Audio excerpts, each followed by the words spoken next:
Okay. Hello. Anyone that might be watching this, Josh Thomas at Mortgage Broker here, and bring my stuff over in front. So, yes, hello. Hopefully, you've been having a great week. And let's see here. I got to get my technicals working. There we go. All right. Well, anyway, welcome. Anybody listening to this? Anybody watching this? I'm excited for you to be able to participate in this little journey with me. Today, I'm going to go ahead and share a couple different things that have come up. Apologize, I'm a little late coming in, but I imagine whoever's listening to this at some other time, you probably really don't care. But if anybody was kind of waiting, then welcome. Okay, so I'm going to start having some guests here in the near future, but so far, I still feel like sharing some of the things that are just coming through regular experiences with clients. So this week, what I'm going to be doing is talking about escrow accounts and then kind of my own personal journey on mortgage planning. And I may talk about a couple other things as well. We'll see. We'll see how much time this takes. But if you're joining me while you're at the gym or on a walk or driving, hopefully this helps you remain calm in the driving experiences. I'm not much of a fan of commuting. So I feel for you if that's you. Hopefully this will give you some good experiences in the meantime. So anyway, and if you're at the gym and stuff like that, go get it. Focus and push that little extra, right? Don't settle for anything less than awesome. Anyway, escrow accounts. I thought I'd talk about escrow accounts today because first off, that word's a weird word. We use that word all the time in the mortgage industry, and a lot of people don't really know. I don't even know where that word came from. It's just a word that's been here my whole career. So 03 to 2003 is when I began. And that was an extremely normal word then. Outside the state of Utah, which that's all that I work in is in Utah, but outside the state of Utah, a lot of states will refer to opening escrow and closing escrow as the time period of when you're under contract on a property and closing that. Because of the different and various state laws and the functionality of different aspects of the actual closing, some states vary. For example, here in Utah, we don't technically have closings. Everybody refers to going to closing, but in Utah, we are what's called a dry funding state, meaning that you can go and sign papers for closing on a house and not have the money at the closing table. I think Colorado, as an example, is a wet funding state. Anybody listening to this from Colorado, feel free to weigh in on this. But I believe in a wet funding state, it's a little different where all the monies have your down payment, the lender, everybody has to be at closing before you can sign. And then once you sign, they process the documents, record them, and that's it. You're done. But in Utah, as an example, because we actually refer to the signing of the papers as settlement in reality and accuracy, because of the fact that, it's not technically closed until it's funded and recorded. And in Utah, a lot of the times that happens the next day. Escrow, when you open escrow or close escrow, it's just different than in other states. And so if you're in a different state and you're listening to this, hopefully this is still useful. But the escrow account I'm referring to is going to be specific to so when you buy a house and you have a monthly payment, and that monthly payment includes your taxes and insurance and maybe mortgage insurance, that's an escrow account. And basically what happens is, if your monthly payments, we'll call it $2,500 a month, but 300 of it's your property taxes, 200 of it's your homeowner's insurance, 2,000 of it is going towards the loan. The other 500 is going into an account to pay future taxes and future homeowner's insurance. Homeowner's insurance is frequently the 1-year anniversary or the annual anniversary of when you bought the place. So that's a frequent renewal rate. That's often when your homeowner's insurance gets paid. And so as a result, your escrow account will be depleted by whatever your homeowner's insurance costs on each anniversary of when you bought the house. And the only time that really changes is if you change insurance. On the property taxes here in the state of Utah, we always pay in November. And so on November's of each year, that's where the escrow account gets depleted by the amount of your property taxes.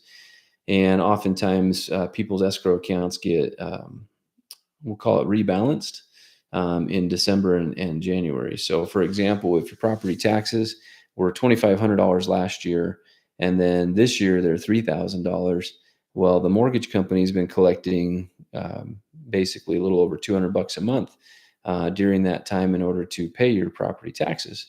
But they came in at $250 a month, and so they're not going to have enough money. So they'll still pay the full 2,500 or whatever the new tax bill is, but then you're going to have a shortage in your escrow account. And this is part of why I wanted to address this, because shortages can really mess with people. So shortages, what happens is the let's kind of stick with these numbers. Actually, if you had $2,500 payment, $300 for taxes, that would be a $3,600 annual tax bill. So in the previous example, let's scratch those numbers and let's go with the $3,600 annual tax bill. But let's say your annual tax bill actually came in at $4,800. Then that means that when they pay the $4,800, they've only collected $3,600. Now they'll also have a little buffer, and they'll also have a little bit from the homeowner's insurance that they've been collecting, but they're going to end up with a shortage as far as being on track to pay next year's property taxes. And that 200, so they were collecting $300 a month towards your property taxes, and your property taxes averaged out to $400 a month. So they're going to immediately have a $1,200 shortage, right? And so your $300 portion of your escrows, so $2,500, $300 for property taxes, $200 for homeowners insurance. But your property taxes came in more expensive. And so therefore they're going to need to raise the portion of your payment $100 in order to be prepared for next year's property taxes. Okay. So your payment's going to go up by $100. By the way, these are extreme changes. We don't normally see them this extreme, with an exception that I'm going to get into. But on this example, so you have a $1,200 shortage, and you have this $100 a month that needs to go up. So your monthly payment's going to be, they're going to send you a bill that says, hey, you owe us $1,200, and we need to raise your payment $100 a month to pay next year's homeowners or next year's property taxes, right? So you'll get that notification, but that $1,200 shortage is important. So your payment's going up $100 a month, and they need $1,200. Now, they usually will say, you can pay us the $1,200 immediately. Who's going to want to do that right after Christmas? Or we can raise your monthly payment to a new amount, even more than the previously increased $100, right? We can raise it by more than that so that we can catch up. And what they typically are going to do is raise it by another $100 so that by the time it comes out next time, they've collected everything they need. Okay. So probably in this scenario that I'm throwing these numbers out, they're probably going to raise your payment $200 a month. And that'll make up for the $1,200 shortage, and maybe even a little bit more than $100, just so that they can catch up a little quicker. But they can't catch up too quick, because if they catch up too quick, then they in fact have to refund some of it to you, because they're only allowed to have so much in reserve at any time. But more than likely, your monthly payment would go up by about $200 in my scenario that I'm painting here. And the same exact thing happens with your homeowner's insurance. If your homeowner's insurance was $1,200 a month, $1,200 a year, and it came in at $2,200, right? Which, homeowner's insurance over the last few years, it has shot up quite a bit for a lot of people. This can have the exact same impact. One, you're short. Two, they're not collecting enough for next year's payment, so they're going to raise your payment for next year's payment, and then they still need to deal with the shortage. So hopefully that gives some insight on how escrow accounts kind of function. In almost every case that I've ever seen, every case I've ever seen, there's usually a ledger that goes along with the escrow account. If you get into your mortgage statement online, there's usually a portion, and they'll often mail this to you as well, but there's a portion in there, escrow account analysis, and it'll have like an annual ledger and show you every amount, every transaction that's occurred, all the money coming in, all the money going out. And it usually makes it fairly easy to track all these exact numbers that we're talking about. So you just have to take the time to read it carefully. So, okay, let's see, what else do we want to discuss on? Oh, yes. Before we leave escrow accounts, this is an interesting one. I actually have a couple more points on it. And so I had a client call me up a couple of days ago. I had a $600 shortage on his escrow account. 600, excuse me, his monthly payments. He had a $600 monthly payment associated with a shortage. So his payments went up 700. I think it actually went up $900 a month, but 600 of it was some shortage. And to be honest, I still haven't figured it out. I don't know exactly what caused this shortage. His scenario doesn't make sense to it. But what this leads me to is a story that I want to share with you guys, because when people close on a home, we get a ton of junk mail, right? Because when you close on a home, it's public record that you've purchased that house, that you're the owner. And so because it's public record, there's no restraint on who can find out about it. And so you'll end up getting a ton of mail for solicitations and some scams that are just trying to capture your attention based on the transaction that you closed. So because there's so much stuff that comes, sometimes we're tempted to ignore it. And this is something that can turn into a bummer. And so I'm going to encourage you to not ignore it, but learn how to filter with a ton of volume. But I have a client who years ago, so we closed, ton of volume comes through of junk mail he didn't recognize, because a lot of the junk mail is super deceptive and makes it look like it's literally your mortgage company or me or somebody that's reaching out to you, because they're trying to connect to that trust that you already had and established, and trying to build on that. Well, anyway, this particular client was just ignoring everything. And what happened is after closing, the homeowner's insurance check. So he bought the house, they bought the house, and this check for homeowner's insurance was cut from the title company, the title and escrow company. They cut the check to go to the homeowner's insurance, but the homeowner's insurance never got that check. Why? I don't know. I guess it got lost in the mail or something, but they never got it. So the insurance company reached out, and I don't know if they were calling or emailing, but they certainly mailed, and he didn't see the mail notification. And then the mortgage company got their notifications, the homeowner's insurance information notification. And the homeowner's insurance, or the mortgage company reached out to the homeowner and said, "Hey, we're being told that you don't have homeowner's insurance in place. You need to give us proof that you have it in place, or we're going to, what am I trying to say? Create our own, or open our own insurance for you. It's called forced placement insurance. It's very expensive and covers the lender, but not the homeowner." Any case, he notifies me approximately 4 or 5 months, 5 months-ish after closing, that his payments have gone up. And I want to say it was $700 a month, maybe $900 a month. It was a lot. And this is several years ago. So this is before our monthly payments were really near $3,000 a month. His payment, I think, was like $1,500 or something a month. And that was a fairly normal payment at the time. And his payment went up $700. It was like a 50% increase or so to his payment. So really big. And he kind of freaked out about it, obviously, called me. And that's when we kind of figured everything out, what had happened. But because he was ignoring the outreach from the actual companies wanting to connect with him, he didn't detect that there was an actual problem. And as a result, he had a problem. Now, we were able to replace the forced placement with cheaper insurance. He was able to balance out his monthly payments. I think they stayed $200 a month or so higher for the first year, but otherwise they were reduced quite a bit because we were able to help him get all that kind of fixed up. So moral of that story is pay attention. Even if high volume junk mail is coming through, you still need to pay attention. And I think, one last point. So didn't know there was this much to talk about with escrow accounts. Huh? It's kind of crazy. So another time where escrow accounts get really, really jacked up.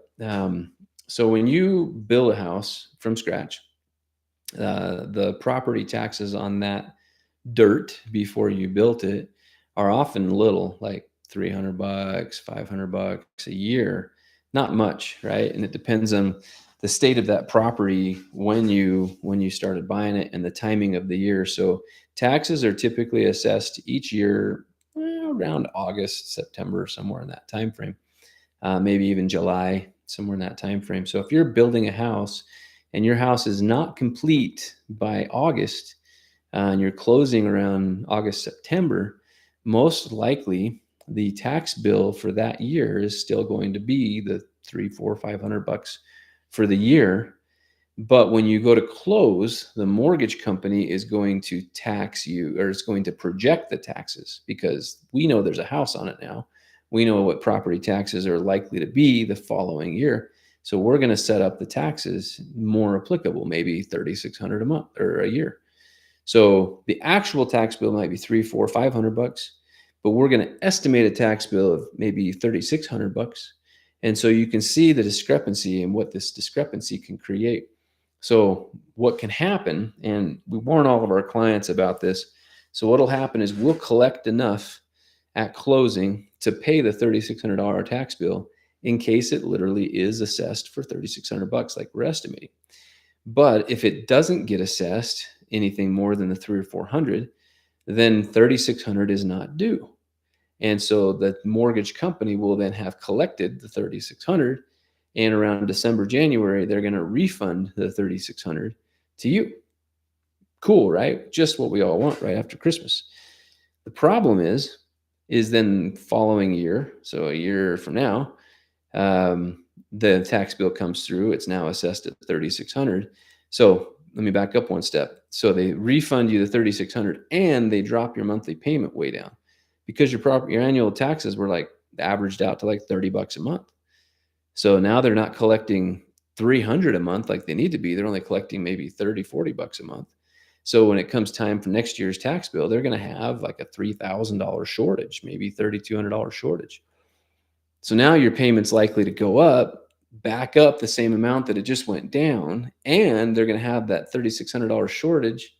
So what we counsel people to do is when you get those giant refunds, if you've built a house and the escrow, they send this escrow account to you, or they send you this refund, save that money, because you lucked out not having to pay it this year, but next year it will come due. So save that money, put it somewhere that it's still available, and then just go ahead and bring the shortage current.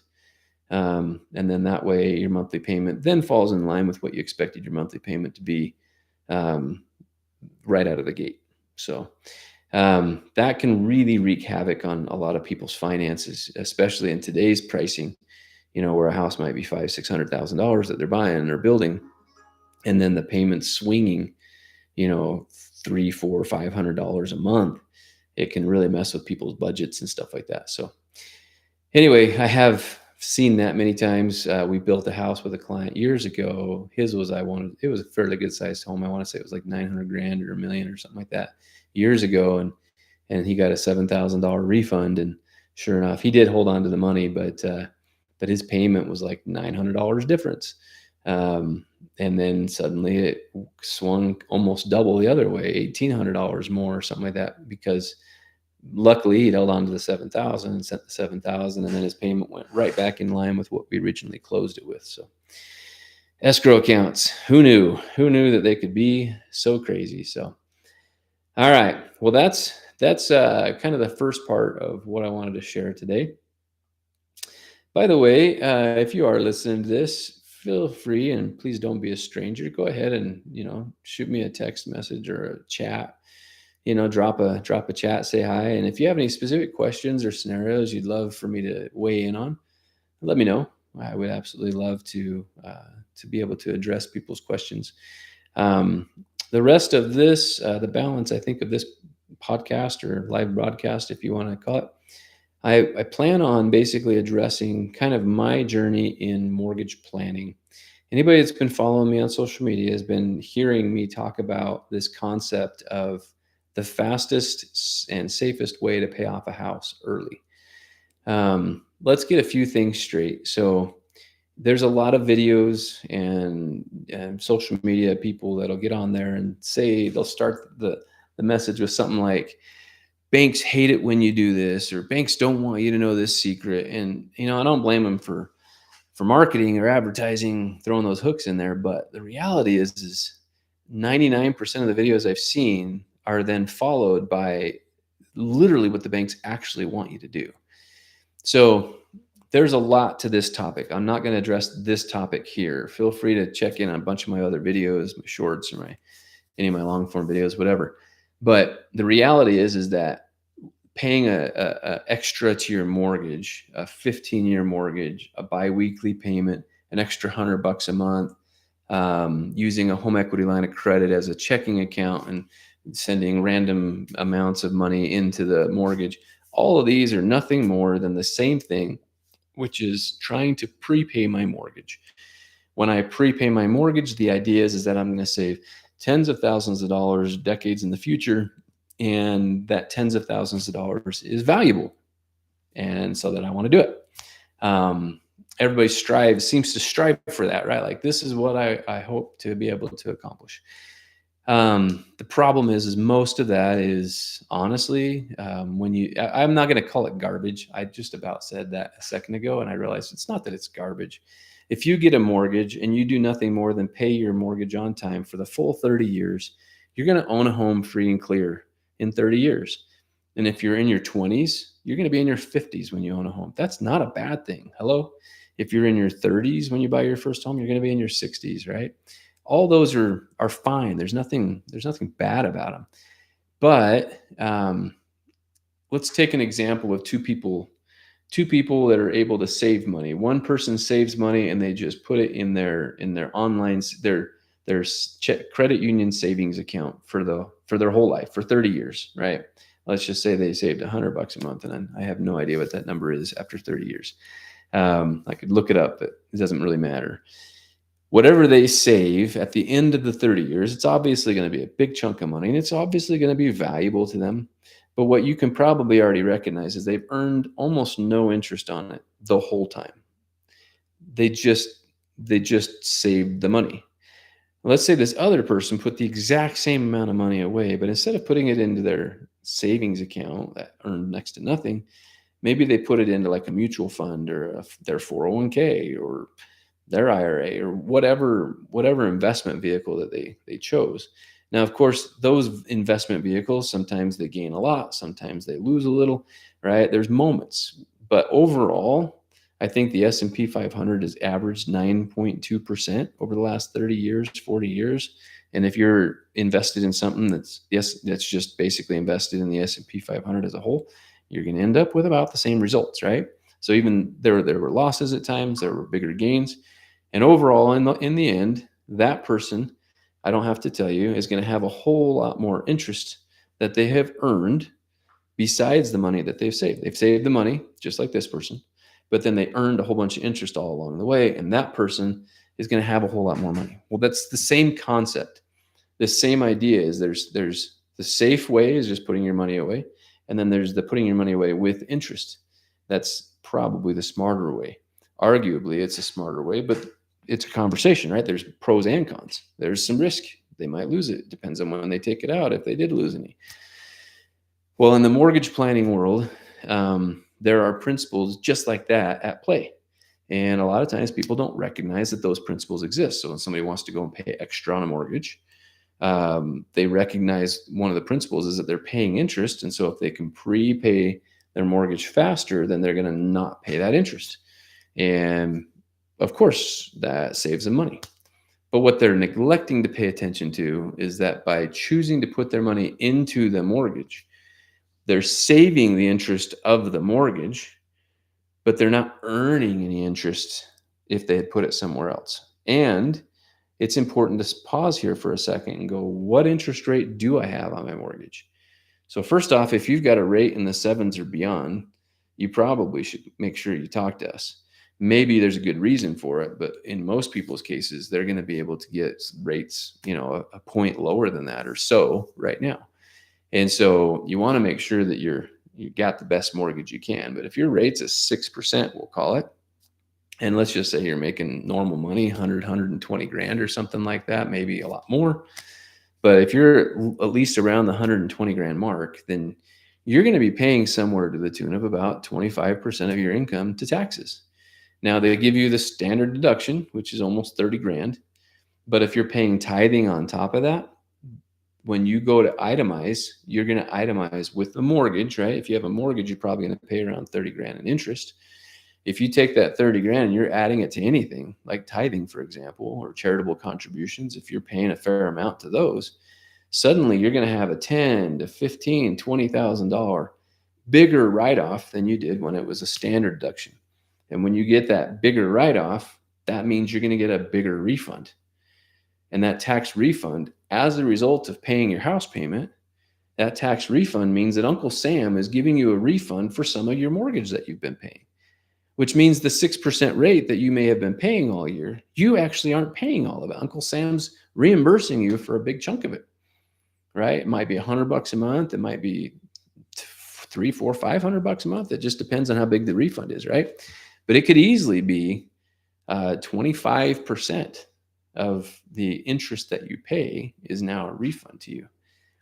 And if it's 25%, then it's simple math. If you have a 6% rate and 25% is being reimbursed to you, that means your actual rate's only 4.5%. Now, I said I wasn't going to get into a lot of the financial plan or the mortgage planning principles, and I am. And so I'm going to kind of back down a little bit, but you can kind of see what I'm talking about, where the mortgage interest is tax favored. So you may actually have tax savings if your rate's really only 4.5 because of the tax benefits, and it's not 6, it's actually 4.5. Well, either rate doesn't really matter. The question is if it's a 4.5 or if it's a 5, if it's a 6, whatever that rate really is, it's also a simple interest loan, meaning you're never going to pay interest on the principal. Excuse me, on the interest. You're never going to pay interest on the interest. You're only going to pay interest on the principal ever because it's a simple interest loan. A compounded interest is where you earn or pay interest on interest, right? And so if you take the exact same dollars that you were paying towards your mortgage to pay off your 6 or 4.5 or whatever rate you have, if you were pay that extra over here in your 401k, for example, and you took, and let's just say you were averaging the exact same rate over here as whatever your rate is here. So 6%, we'll call it. Let's say you had no tax benefits. You were just a straight 6%. You didn't get any extra tax benefits. And over here, you're earning 6%. Well, this 6% is compounded, right? Meaning that you're going to earn interest on interest. And so as the years go by of these two scenarios, what you're going to find is that this one outperforms this one. And there's arguments as to why this one's not only outperforming, but it's also safer. And part of the reason it's safer is because the money's liquid, right? Over here, money's no liquid, no good, no bueno, right? It's not liquid. So anyway, that's mortgage planning. That's a piece of the mortgage planning world. What I said I was going to address was how my journey in mortgage planning. And so this is what I want to share. So, Sunday. So I go to church on Sundays. I don't know how much of that matters, except that I was sitting in church and we were having a discussion a couple weeks ago. The men in the congregation, we get together. It's called an elders quorum. We're sitting in elders quorum, and our instructor is inviting us to think of the crises that we've faced in our life and the role that the gospel has played during those crises. And I thought of several, experiences in my life, and we talked about that in my family and stuff like that day. But last Sunday, they reminded us of this discussion. But when they reminded us, they kind of approached it from a different angle, and it really got my mind to thinking. And they said, "What mistakes have you made that have hurt other people? Or what mistakes have you made that you have regretted?" And those also were crises, and I had not thought twice about them beforehand. But I'm going to go ahead and share with you guys a little bit of my journey on this in this mortgage planning space, and and it's influenced by some mistakes that I made. Um, and so 2003, you have to understand the market a little bit. It was a refinance market. There were people moving and buying, of course, but there was a lot of people refinancing because rates were lower.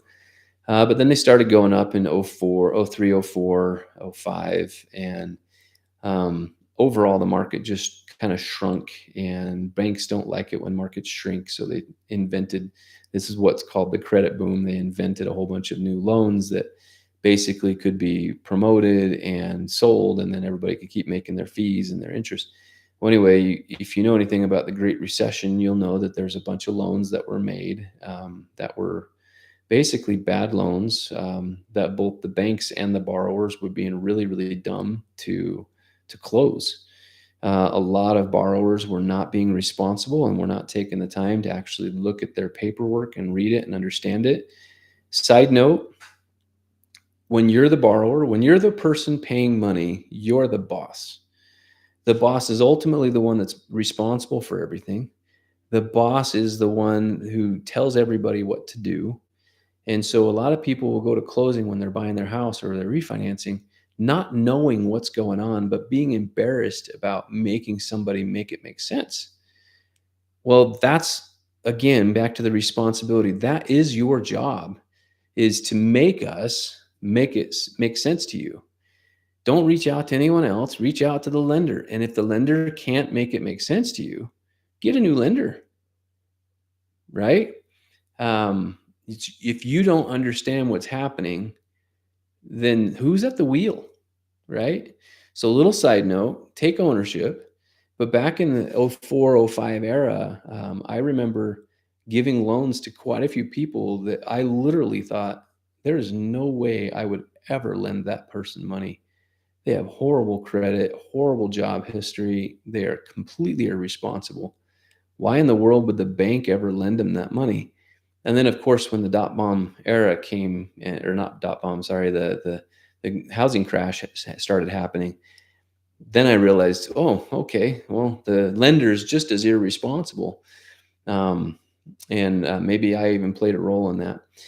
But despite all that, that's not really the mistake that I feel like I made. So I want to share a little bit about the mistake I feel like I made and my responsibility in the damage that that did to other people, and kind of explain why it is that I push mortgage planning now and how I push mortgage planning now versus what we did. So in '03, I get in the business and it wasn't very long, a few months, maybe a year. And I had met some financial planners and I'd heard about a few people doing mortgage planning, and literally mortgage planning. Just think about it like a financial planner for your investments, only you've got somebody like that for your mortgage. I tell people I help people manage their mortgages after closing. And people look at me weird all the time because that's a super abnormal thing for what do I need my lender for after closing? I'm confused. Or as long as I make my payments, I'm fine, right? So there's a whole conversation there. But basically, I heard about this mortgage planning and this idea and some of the ideas I've told you, and I was like, these are amazing. I love this idea, and I started pitching these ideas. And the reality is, a lot of people like these ideas as well. As the more you dig in, the more you find out, oh my gosh, these are actually really great ideas. And so I had quite a few clients that either when they bought their house, they would buy it on interest onlys because they understood the value of the biggest, longest term mortgage you can get. They'd put minimum down. Some of them would even go so far as to take money out. They'd do a cash out refinance to consolidate $15,000 of debt. And then I'm explaining these other principles, and they're like, you know what? Let's make it $60,000 out, and I'm going to invest that $45,000.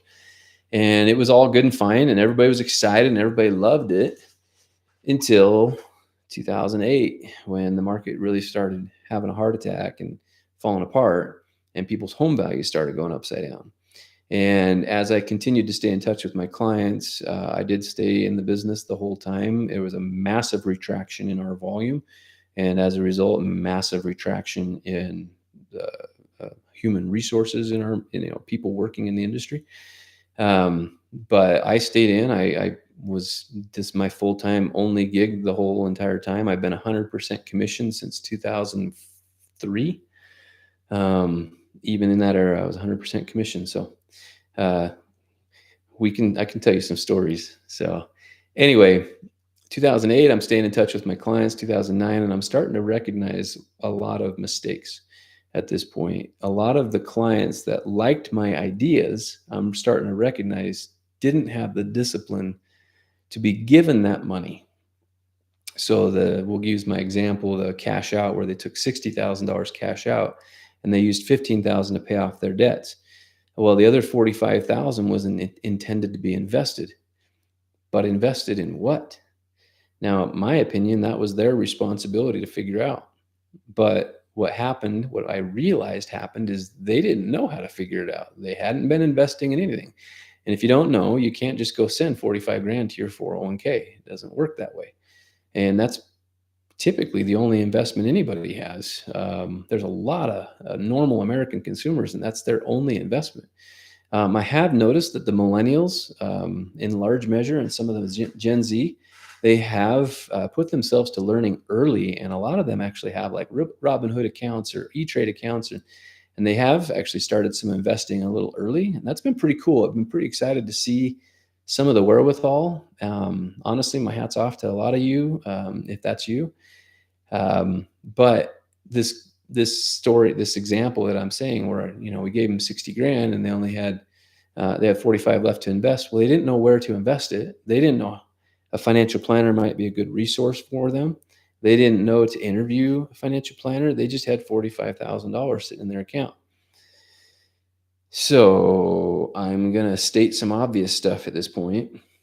Uh, what would you do if you just had an extra 45,000 that you didn't previously have? You didn't have to scrimp and save and scratch and sacrifice for. It's just suddenly in your account. And what I discovered as I looked back was that a lot of people that were on board with the ideas of mortgage planning were disciplined as consumers. So those people started buying toys and going on vacations and acting like they were rich and famous, AKA they started spending their equity. They weren't investing their equity at all. They were spending it.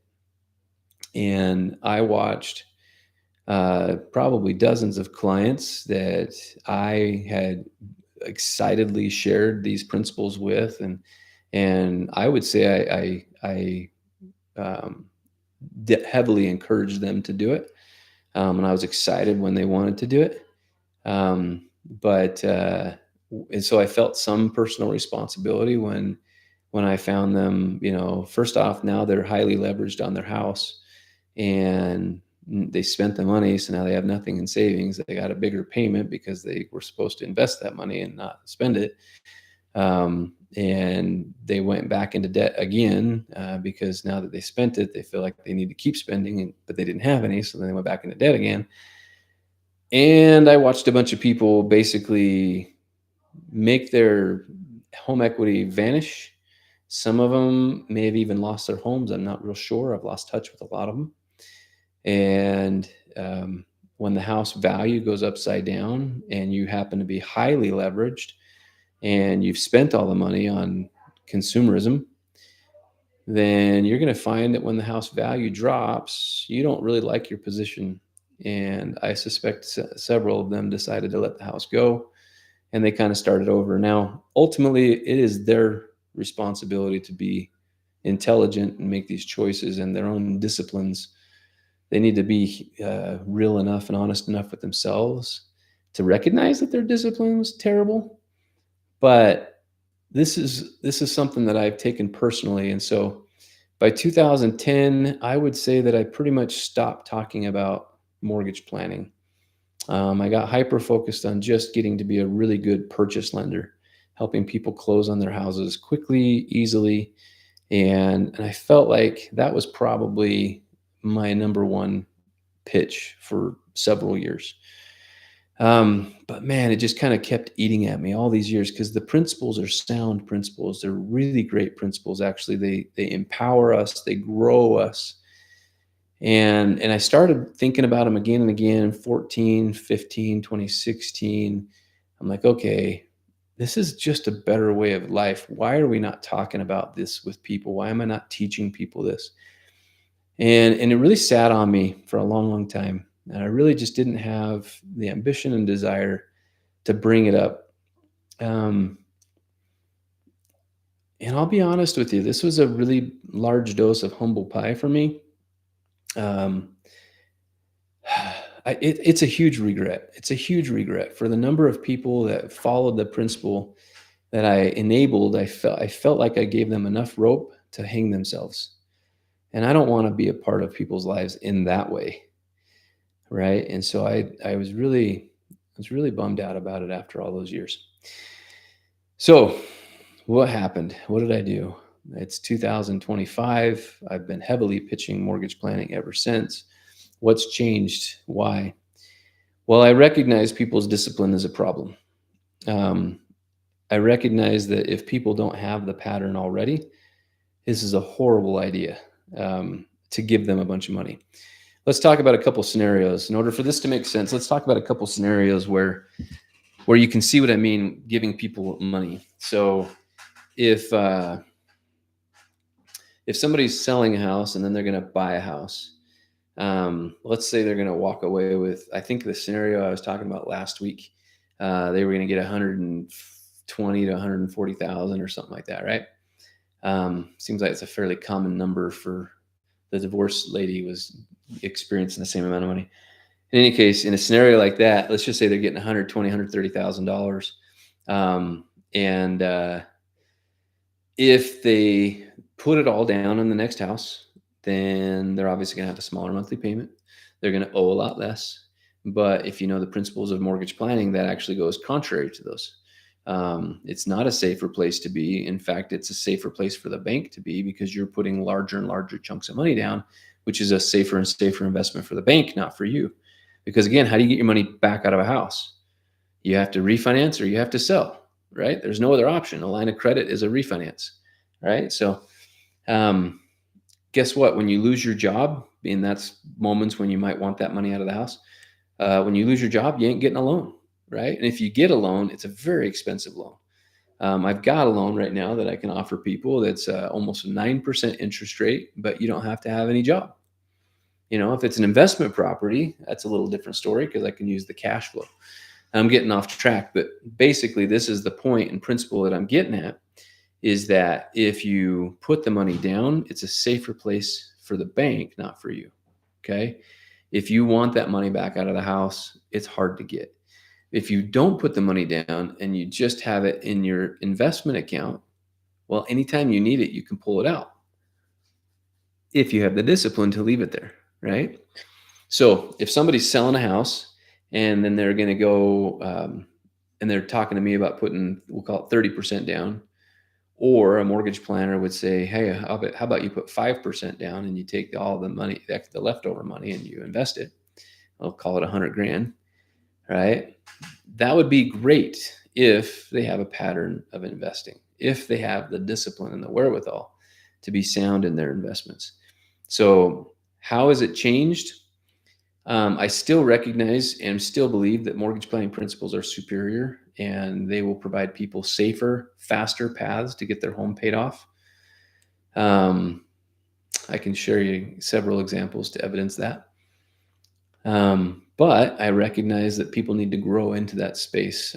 Conversation earlier today, they're like, hey, we could put 60,000 down. We'd like to keep it under 30 so we can have the other 30.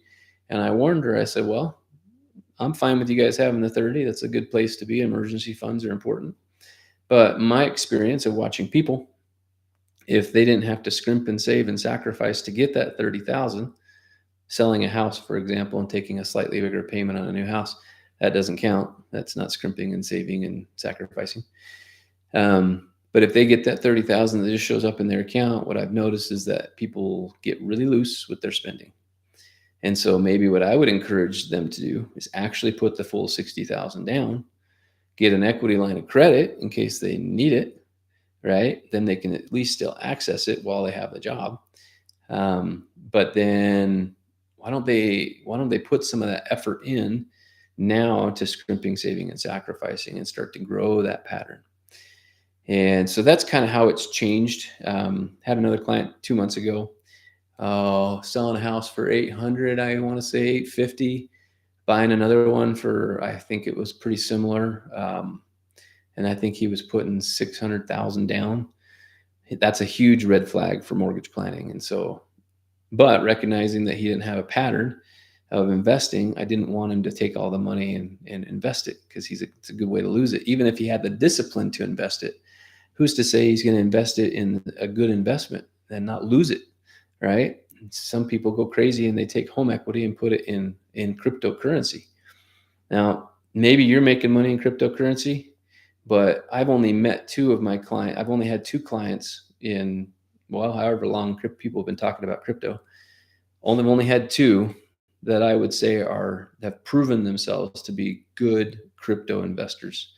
Both of them are making a couple $100,000 a year in the overrides that they're making in their investments, and they've grown their resources to be able to keep investing.